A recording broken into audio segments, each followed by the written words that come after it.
So the burning question on everybody's mind since Sunday, when Fernando Alonso was bumped from the Indianapolis 500 field, has been how. How does a team entered by a multi-billion-dollar auto giant fail to make the race? How does a team that's bankrolled per capita by the most amount of corporate sponsorship, how do they miss the field? Well, we had this fantastic article come out written by the AP's Jenna Fryer, link will be in the description, that detailed the comedy of errors, as she put it, that McLaren dealt with. It's an incredibly detailed article, and she actually got Zach Brown of McLaren to admit quite a few things that were shocking, not the least of which was that one of the major contributors to the fact that they got bumped was that the car, the backup car, was not painted the correct shade of orange. Oh yeah. So we're going to talk about this article and also talk about the impact of Fernando Alonso missing the Indianapolis 500 on the Indianapolis 500, whether it's a good or a bad thing, right here on Indy 500 Month.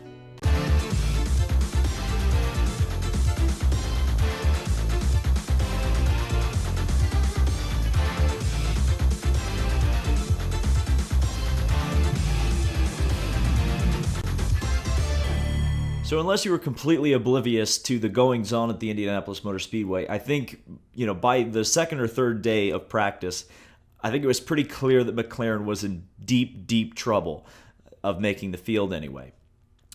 There were a lot of little things and also some major things out there that were pretty obvious if you were paying attention. The most obvious was the fact that the backup car wasn't ready. Now, obviously, we didn't know the reason for that at the time, but it was pretty clear, especially later in the week when we saw Juncos Racing, cLaren themselves, as well as Schmidt-Peterson Motorsports be able to get backup cars out on the track and turned over very quickly when McLaren themselves took 2 days to do it. That, at the time, I thought for sure, especially after Sunday and before this article came out, was a team management issue. It just seemed like they just didn't have the leadership at the track to keep all this together, or at least somebody completely dropped the ball here. And one of the first quotes in the article, or one of the first sections in the article, talks about this specifically. In fact, Zach Brown himself is quoted directly as talking about the team management issues. So let's read these first two paragraphs because it's very interesting. The path to missing the 33 driver field began when the car was not ready the moment Texas Motor Speedway opened for the April test. Brown had personally secured a steering wheel the previous week from Cosworth to use for the test, and the mistakes piled up from there. This is a quote from Brown. We didn't get out until midday, and our steering wheel was not done at the time. That's just lack of preparation and project management organizational skills, Brown said. This is where the whole thing fell down, in the project management. Zach Brown should not be digging around for steering wheels. Oh no. So, wow. So first of all, major props to Jenna Fryer for somehow getting Zach Brown to admit to this. The fact that they didn't have a steering wheel. And by the way, Zach Brown was not lying. He was not covering this up. In fact, if you look at the seat fit video that McLaren themselves put out, you will see that Fernando is being fitted in the car, and the steering wheel that they are using is one from their Formula One car. How do you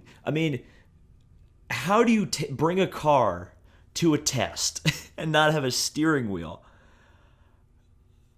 I mean, I'm speechless. And at that point, where was nobody stepped back and said, whoa, hang on a second. We just showed up at our first test and we didn't have a steering wheel. I cannot believe that there was not a point where they said, all right, let's refocus. Let's actually do this right, because that's unbelievable to me. And it gets worse, by the way. One of the things, or at least one of the moves that McLaren made immediately following this, and again, before this article even came out, was that they fired their team manager, Bob Fernley. Of course, he was part of Force India. He was hired to take over this Indy 500 program so that Zach Brown wouldn't have to get involved quite as much. Obviously, that didn't work out too well because Zach ended up coming around the middle of the week to kind of tighten the ship, and it seems like Zach probably should have been involved a lot earlier because they didn't have a steering wheel. But it gets worse. McLaren purchased a car from technical partner cLaren. Though the car was orange when McLaren received it, it was not the proper McLaren papaya orange. It had to be repainted after the test, and that still had not been completed when Alonso crashed his McLaren-built car last Wednesday. The cLaren spare was in a paint shop 30 minutes from the track, more than a month after McLaren had complained about the color, and it ultimately cost McLaren almost 2 full days of track time. The team looked foolish as other teams were able to move into backup cars in mere hours. James Hinchcliffe crashed on Saturday qualifying. It was back on track in his spare that afternoon. So there's not any direct quotes there, but I would assume that this information has obviously been corroborated. It's obviously been confirmed, and again, I'm kind of speechless. I mean, this is unbelievable that you had a billion-dollar company. This had to have been millions of dollars in sponsorship. I mean, let me get the diecast car out here. This is missing most of the sponsors, but you've got Dell, Husky Chocolate, BR Petrobras, Richard Mille. Then you had Views and which is RJ Reynolds, a big tobacco company. I cannot believe Mission Foods. I mean, these are legitimate companies that sponsored this car, and these were not business-to-business deals either. You had all of this money. You had all of this talent. You had a 2-time Formula One champion in the car. And you didn't have the backup car ready because it wasn't painted the right color? Oh my God. I mean, and even if the color was a problem, I get it. I mean, McLaren isn't, it's not the same. It's not the Bruce McLaren company anymore, and it hasn't been for probably 50 years at this point. The boardroom wants the marketing. They want to be able to have the car be the exact right color.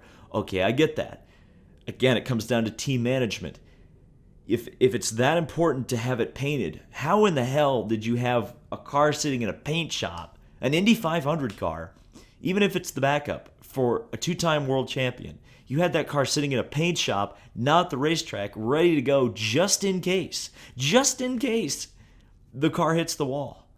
And I get it. I mean, but here's the thing, is that there's this old saying at the Indianapolis Motor Speedway that there are 2 types of race car drivers. There's the ones that have hit the wall and those who haven't hit the wall. And going into this month, Fernando Alonso had not hit the wall. So therefore, he was going to hit the wall at some point. And the fact that they didn't have things ready to go just in case the worst case scenario happened where he got into the wall for some reason, just like he did, you had an Indy 500 team that was probably better. I would make a guess, at least based on the amount of companies that were involved with this, that they had more funding in this car than at least one of Penske's cars. It's probably this one single car was probably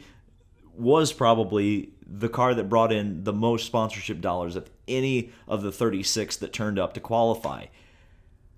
And it doesn't make the race because they didn't have a backup car ready to go. And again, Juncos Racing, which had $0, lost 2 of their sponsors. They had a backup car that was ready to go, and they didn't care about how it was painted. And they bumped McLaren out of the field. I would definitely suggest continuing to read the rest of this article because it details the rest of the month of May. Just those 2 things alone, though, just absolutely blew my mind. I cannot... Everyone says, or at least the shining example of a bump at the Indy 500 has always been Penske in 1995. Say what you will about Penske in 95. They didn't care what colors their cars were painted. They bought some cars from Rahal Hogan Racing, and they didn't paint them. They just slapped a Marlboro decal on the side of them, and they went out in the Miller Genuine Draft colors. And McLaren had an orange car that wasn't the right shade of orange, and they didn't prioritize getting it to the racetrack. They had it sitting in a paint shop somewhere. Wow.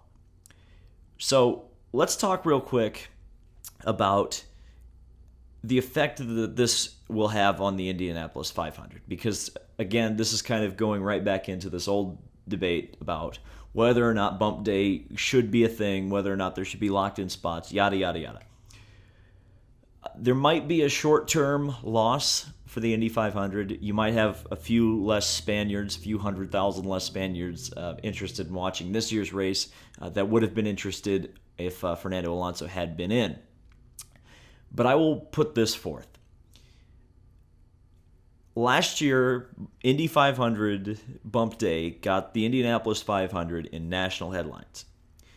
This year, bump day got the Indy 500 in international headlines. And not only that, the Indy 500 is now, and for a generation, will forever be known as the race that two-time Formula One world champion Fernando Alonso was too slow to qualify for.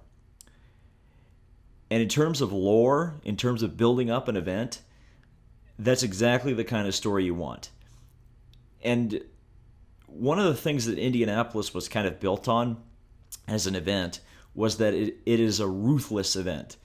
The track chooses the winner, I think is the Tony Kanaan quote. And the track also chooses the losers. And in recent years, Indianapolis has kind of lost some of its teeth. It's lost some of its ruthlessness, or at least its ruthless reputation. And I think some people have taken the Indy 500 for granted in recent years. And in the last couple of years, I think that has changed.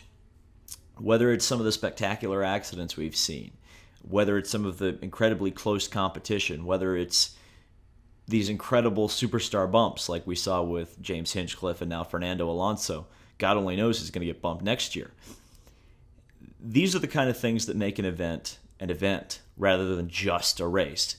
And these are the sorts of things that grew the Indianapolis 500 into the race that it is. It's the reason it's persevered through so many hard times is because of things like this. And again, I hope it never, ever changes.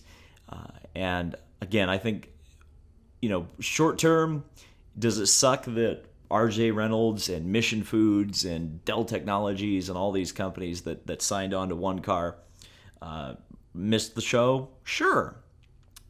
But I think in terms of the lore of the event, the hype of the event, just all of this stuff. And by the way, a lot of people are thinking maybe Fernando and even McLaren are going to be discouraged by this. I would disagree. I think this is motivation. I think this is encouragement. I think next year, I think they'd come back with an even stronger program. In fact, if I was hired by Zach Brown tomorrow, I would bring that team to Texas, whether or not Fernando Alonso drove. We would go race at Texas. We would try to figure our crap out. If I couldn't get Fernando, I'd hire Carlos Munoz or I'd hire J.R. Hildebrand, and I would go racing because I think that's what they need to do. I think they need to get on track. They need to learn how to become a team, and I think they need to take this seriously. I'm not saying that they didn't take it seriously, but they need to be committed, so very committed, and just showing up for one race I don't believe is committed enough, and I think that's part of the reason that they failed so spectacularly. It's not all the reason, obviously, but this is just a fascinating story, and I'm so glad I got to witness this because this is Indy 500 history. This is something we're going to be talking about 20, 30, 50 years from now because this is Hollywood-style stuff. So thank you guys so much for watching. This has been David Land on YouTube. Subscribe for more IndyCar and Indy 500 month coverage, and I'll see you in the next video.